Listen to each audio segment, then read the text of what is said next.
including the underdog Rams leaning on their defense to end Seattle's lengthy home playoff winning streak. We have a 6.5-minute Bills-Colts highlight, a game that had any and everything you might ask as the Bills into playoff drought of a quarter century. And in the nightcap, not far from our studios here in D.C., the most decorated quarterback in the history of the NFL, going head-to-head with a guy who's been here in Washington for about a month. Could that possibly be a game? Chance against Brady. And Washington is now the 17th different team Tom Brady has defeated in the playoffs. Put that in perspective. Joe Montana's second all-time in the playoff, wins with 16 total. He's beaten 17 teams. Brady, new opportunities in the NFC. He could add New Orleans to the list next week, and we still wait to figure out who that will be after the victory. Here's Tom Brady. Could win 100-0, and it's going to be the same result in the end. So, you'd love to play great every game. I think it's good to win and advance. And, if we don't play well next week, we're not gonna be happy. We were tackling him worth a whole game, and we finally got him when it mattered. And It was gutsy. It was. It really was, and it's one of those things that a guy like him who works hard at what he does, he's created an opportunity for himself, and we'll see what happens. But I'm just very, very proud of what he did, coming out and competing the way he did, and helping us to get where we are today. We welcome in Damian Woody, who tweeted out early on this Saturday there was going to be a dent in your couch. How fun was this day, big fella? I don't know what else we could have asked for.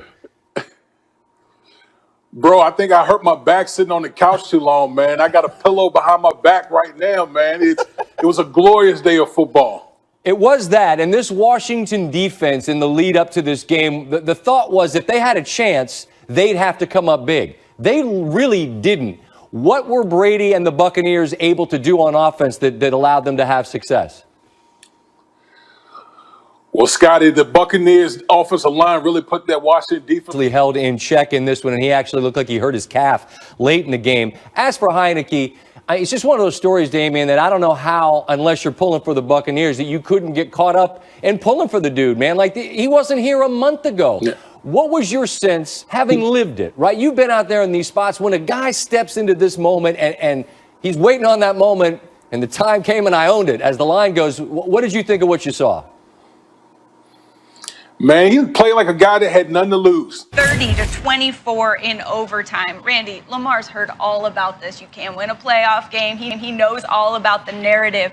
What do you think he needs to do particularly tomorrow to get over the hump? Well, I don't really think it's just Lamar Jackson. I think it's the offensive coordinator, Greg Roman, to really understand that this is a team effort, that it's 11 guys on that field. I think in the past, with them being able to have a guy like Lamar Jackson, they have relied too much on Lamar Jackson in their running game. But when you have a rookie like Dobbins, you got Gus the Bus, you have the Mark Andrews, and then you have a guy like Dez Bryant is showing up in the end zone every now and then. So I think collectively it is a team over there, and I do not want them to forget about the 10 other guys that they have on that team going with Lamar Jackson.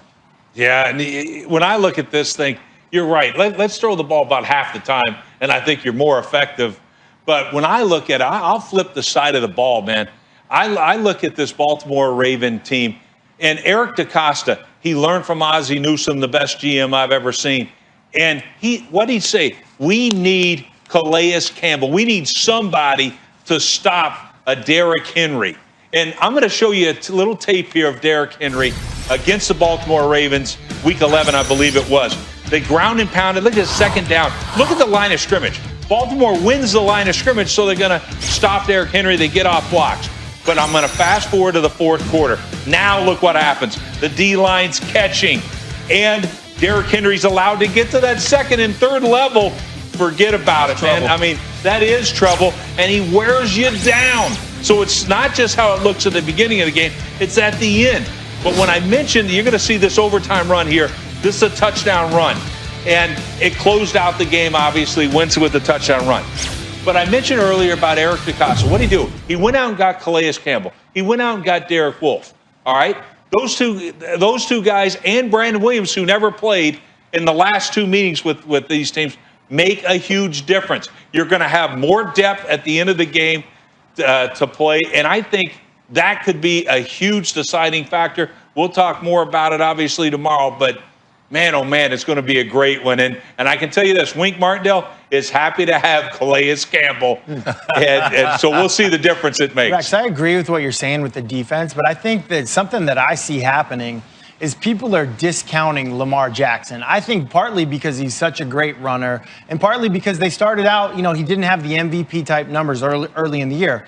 But in the last 5 weeks, Lamar Jackson, the passer, has been incredible. His completion percentage is better than Drew Brees, better than Russell Wilson, better than Patrick Mahomes. He's got the best QBR in the entire NFL in the last 5 weeks. This guy is hot. He's hot as a runner, obviously, but as a passer, we don't give him enough credit. And what do we say all the time? It's all about the team that gets hot at the right time. The Baltimore Ravens are a team you do not want to play right now. Their quarterback is playing great as a passer and obviously as a runner. Quickly, excuse me, Brew. Do you remember what Lamar Jackson said a couple of weeks ago, how they was taking each regular season game?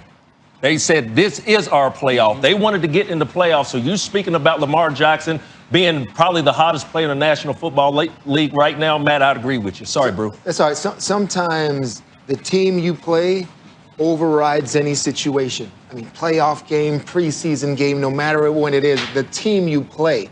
And that's what I'm starting to see with these two teams. And it's the way the Ravens should be. It's the way the Ravens should see the Tennessee Titans, because the Tennessee Titans have absolutely stolen their soul, in my opinion. Who do the Ravens pride themselves on? We're the bullies on the block. We do this well. No, you're not.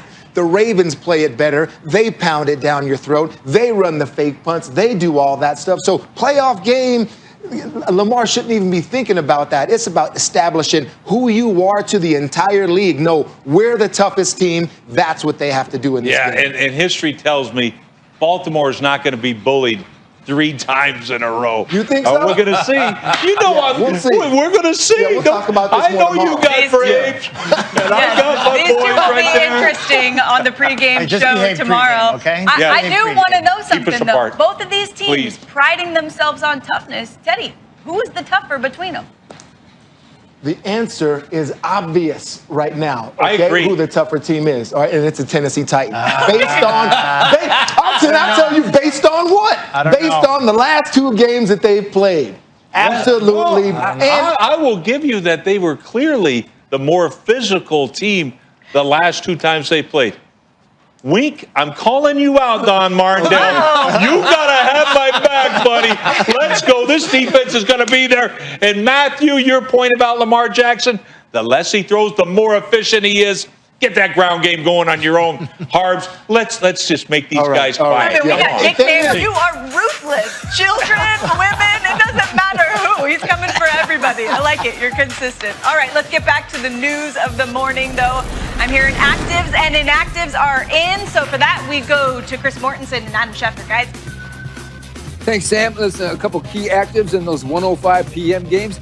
Bills receivers Stephon Diggs and Cole Beasley are active. They'll keep a closer eye on Beasley. And for the Colts, big active is DeForest Buckner. They're all-pro defensive tackle. Now, Adam, let's do a couple things about Sunday's games here. Yeah, more. And for the Saints, Stefanski can't be involved on game day. Mike Prefer will be the head coach. Alex Van Pelt, the offensive coordinator, will call the plays. But with the test results coming in negative this morning, the Browns will be on their way to Pittsburgh for a game that some wondered if it would come off, Sam. Yeah, that's good news, Adam, from the Domino's pregame headquarters. Rex, this is kind of hard to believe, to be honest, but I guess in this year, anything is believable, that Kevin Stefanski will not be out there for this game. Just very practically speaking, what real difference do you think that will make?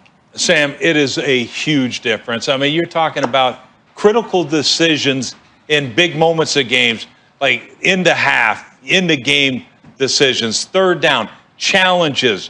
And he's a play caller. So how it's going to affect, with Baker Mayfield, it's huge. The other thing is things you don't see. This is the leader of the football team. And those things, he's got the pulse of the team. Even the pregame talk that he talks to his men before the game.